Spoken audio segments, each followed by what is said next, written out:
Assalamualaikum warahmatullahi wabarakatuh.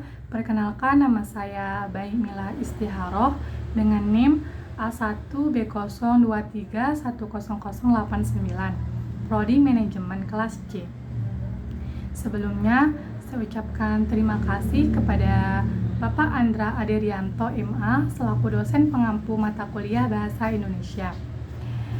Baik, selanjutnya kita akan masuk kepada materi mengenai penggunaan istilah asing yang tidak tepat dalam bahasa Indonesia. Bahasa Indonesia sebagai identitas pemersatu bangsa tak luput dari dinamika zaman.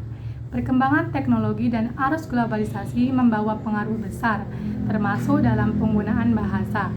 Salah satu fenomena yang marak terjadi adalah penggunaan istilah asing yang tidak tepat. Fenomena ini bagaikan luka di tubuh bahasa Indonesia, menggerogoti kemurnian dan menghambat fungsinya sebagai alat komunikasi yang efektif. Penggunaan istilah asing yang tidak tepat sering ditemukan dalam berbagai konteks, mulai dari percakapan sehari-hari hingga ranah formal, seperti media massa dan karya tulis ilmiah.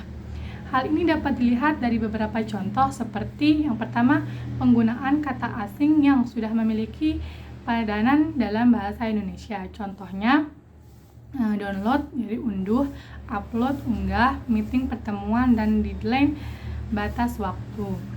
Kemudian yang kedua yaitu penggunaan kata asing yang tidak sesuai dengan konteks.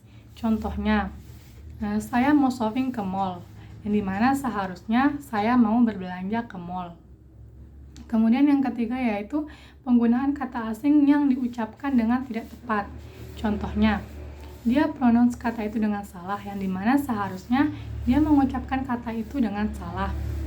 Fenomena ini tak hanya mengganggu estetika bahasa, namun juga membawa dampak negatif. Kesalahan dalam penggunaan istilah asing dapat menimbulkan kesalahpahaman, menurunkan kredibilitas, dan menghambat kemajuan bangsa. Bahasa Indonesia yang baik dan benar merupakan salah satu kunci persatuan dan identitas bangsa. Oleh karena itu, upaya untuk mengatasi fenomena ini perlu dilakukan secara berkelanjutan. Ada beberapa solusi dalam mengatasi fenomena ini. Yang pertama yaitu dengan cara meningkatkan pengetahuan tentang kaidah bahasa Indonesia. Hal ini dapat dilakukan melalui pendidikan formal dan non-formal, seperti seminar, pelatihan, dan workshop tentang bahasa Indonesia. Kemudian yang kedua yaitu dengan meningkatkan budaya literasi. Membaca buku dan karya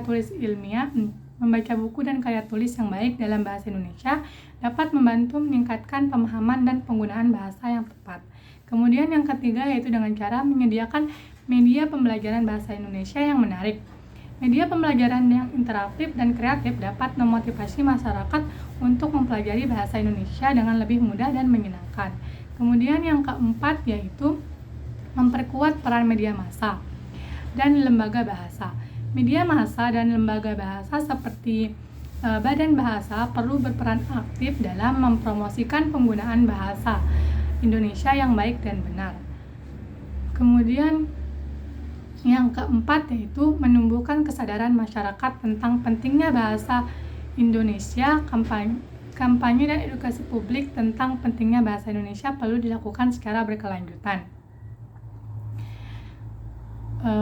Dengan solusi-solusi yang ada, diharapkan fenomena penggunaan istilah asing yang tidak tepat dapat diatasi. Kita sebagai penutur bahasa Indonesia perlu menjaga dan melestarikan kemurnian bahasa dengan menggunakannya secara baik dan benar. Mari bersama-sama kita rawat bahasa Indonesia sebagai identitas bangsa dan alat komunikasi yang efektif. Ingat, bahasa bukan sekedar alat komunikasi, tetapi juga cerminan budaya dan identitas bangsa. Gunakan bahasa Indonesia dengan baik dan benar untuk mencerminkan jati diri bangsa yang maju dan berbudaya. Sekian dari saya, mohon maaf bila ada kurang lebih. Terima kasih. Wassalamualaikum warahmatullahi wabarakatuh.